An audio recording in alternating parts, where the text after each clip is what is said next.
enfants, Emmanuel, Gabriel, Noël. Donc on va demander aux parents de venir, ainsi que les témoins.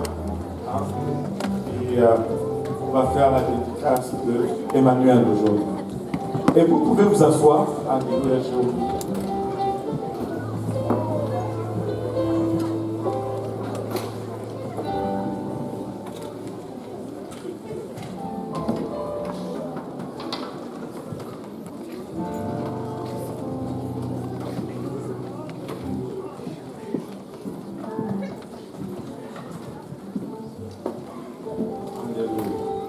Le Seigneur est bon, n'est-ce pas?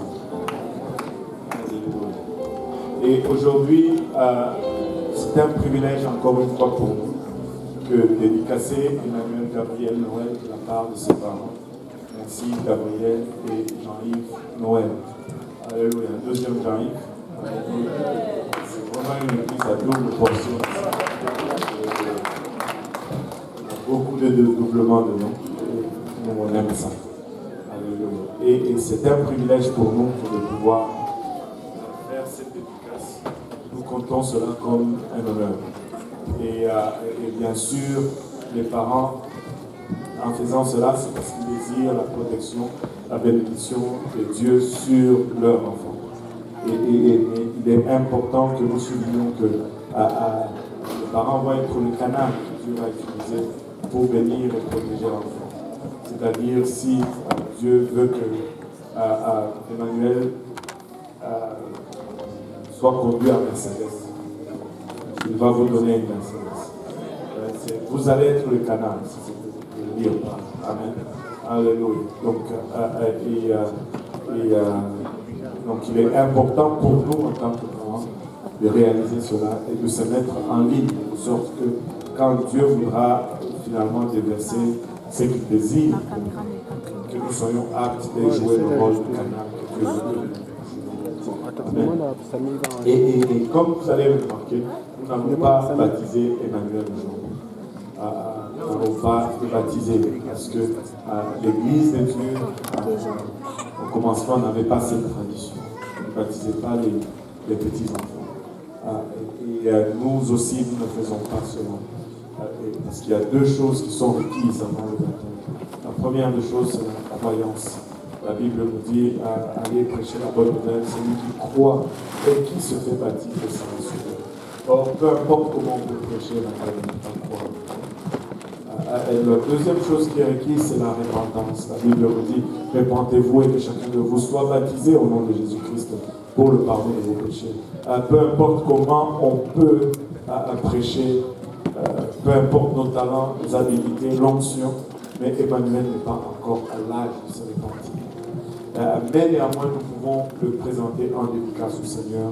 Et nous avons deux exemples de cela dans la Bible. Premier exemple, nous le voyons dans l'Ancien Testament, alors que Anne a eu son bébé Samuel, elle est allée le présenter en dédicace au Seigneur.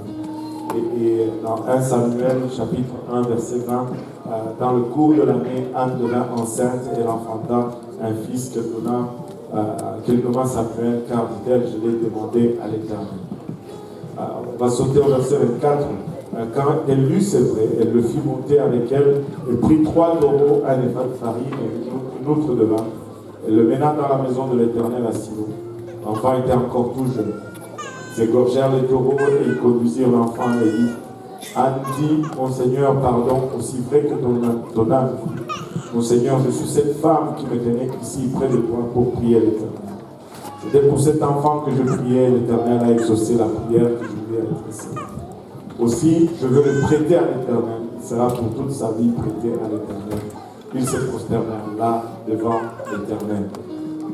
Donc, Anne, après avoir reçu ce don de la part du Seigneur, en fait, tous les enfants sont un don de la part de Dieu. Après avoir reçu ce don de la part du Seigneur, il est allé, au fait, le remettre à son auteur.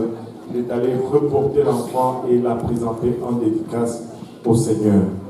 Et dans le Nouveau Testament, nous avons un exemple similaire. Et dans ce cas-là, c'est nul autre que notre Seigneur Jésus-Christ lui-même, qui a été amené au temple pour être présenté en dédicace. Alors, on va le lire dans le livre de Luc, à partir du 2e chapitre et le 21e verset. La Bible nous dit ceci: le 8e jour auquel l'enfant devait être circoncis étant arrivé, on lui donna le nom de Jésus, donc avait indiqué l'ange avant qu'il fût conçu dans le sein de sa mère. Et quand les jours de leur purification furent accomplis selon la loi de Moïse, Joseph et Marie le portèrent à Jérusalem pour le présenter au Seigneur. Je saute au verset 25. Voici, il y avait là à Jérusalem un homme appelé Siméon. Cet homme était juste et pur. Il attendait la consolation d'Israël et l'Esprit Saint était sur lui. Et il reçut dans ses bras, bénit Dieu et dit: maintenant, Seigneur, tu laisses ton serviteur s'en aller en paix selon ta parole, car mes yeux ont vu ton salut. Et à l'exemple de Anne dans l'Ancien Testament, à l'exemple de Marie dans le Nouveau Testament, aujourd'hui, Emmanuel et plutôt aujourd'hui Nancy et Jean-Yves viennent pour présenter Emmanuel en dédicace au Seigneur. Et c'est ce que nous allons faire en ce lieu aujourd'hui. Maintenant,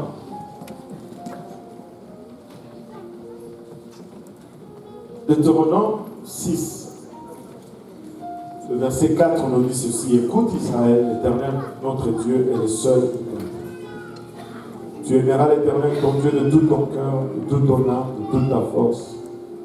Et ces commandements que je te donne aujourd'hui seront dans ton cœur. Tout le monde dit dans mon cœur. Et il va par la suite dire ceci: tu les inculqueras à tes enfants. Le Seigneur est intéressé dans le fait que nous transmettons ces commandements à nos enfants. Et le Seigneur regarde cela de l'œil favorable.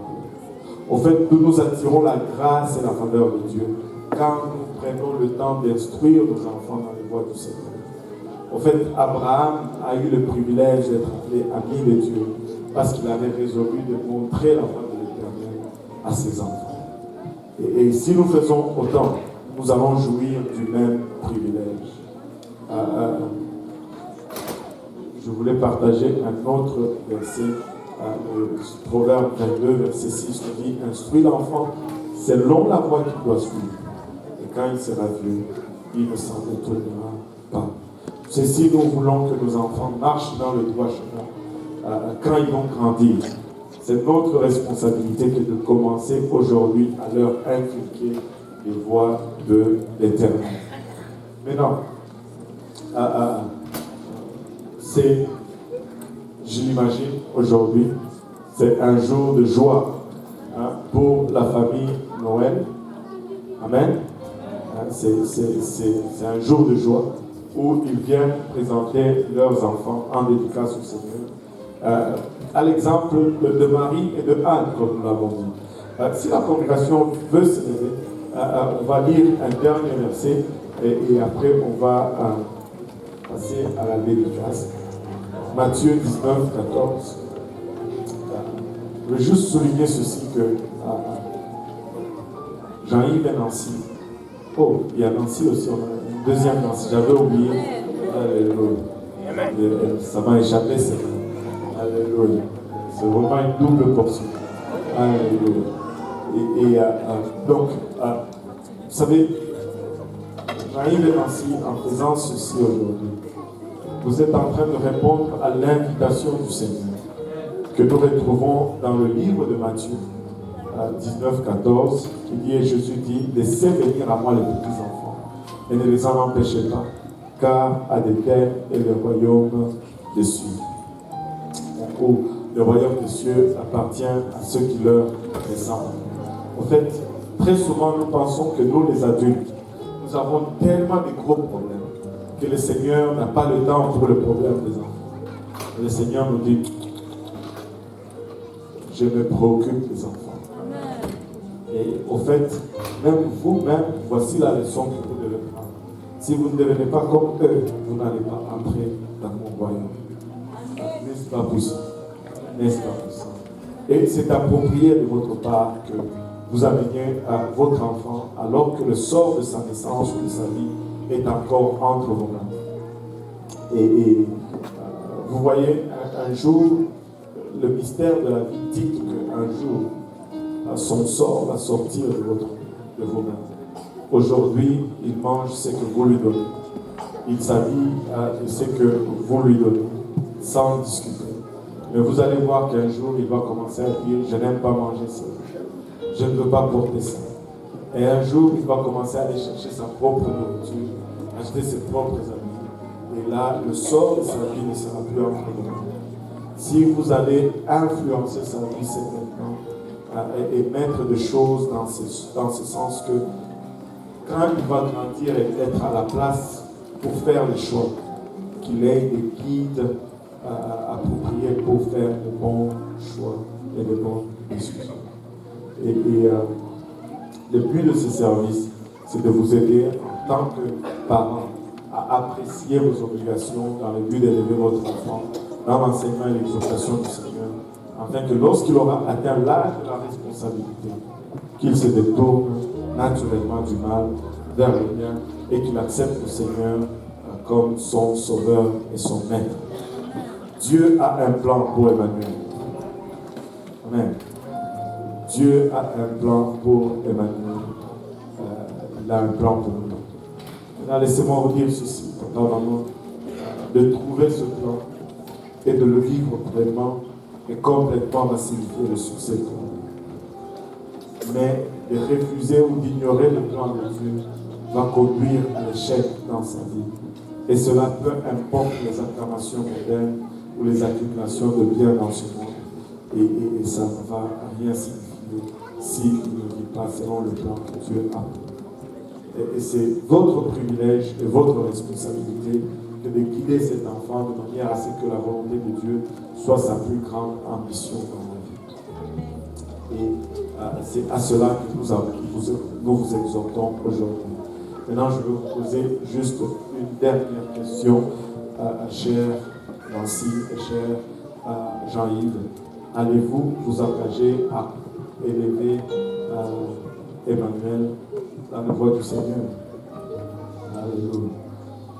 Alors c'est un privilège pour nous de le consacrer en dédicace au Seigneur.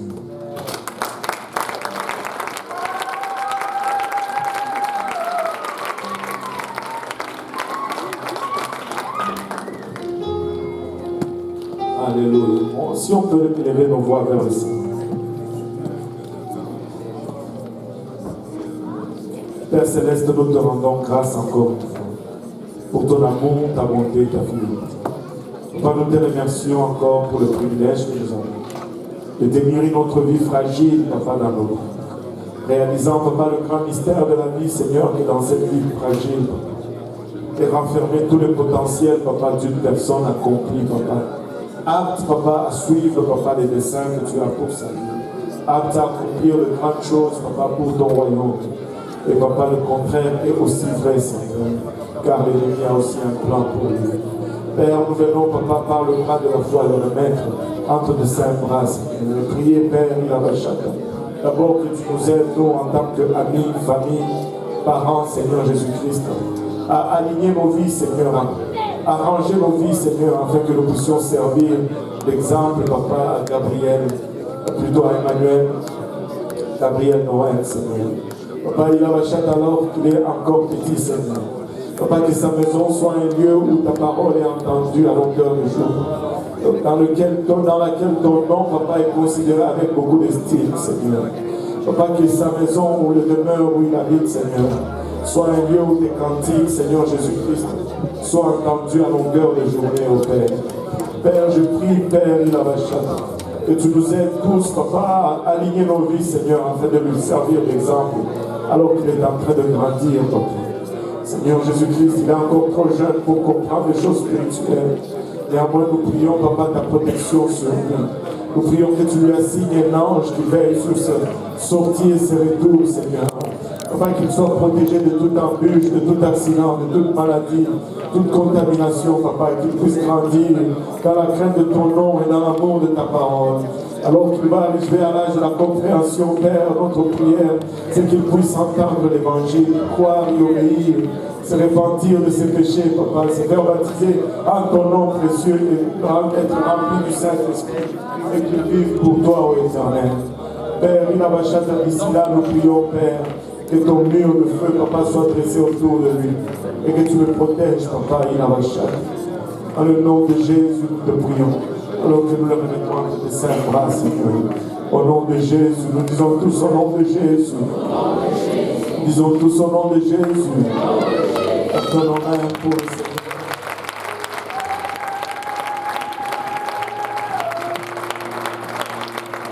Il a fait ça comme un champion.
Le Seigneur est bon.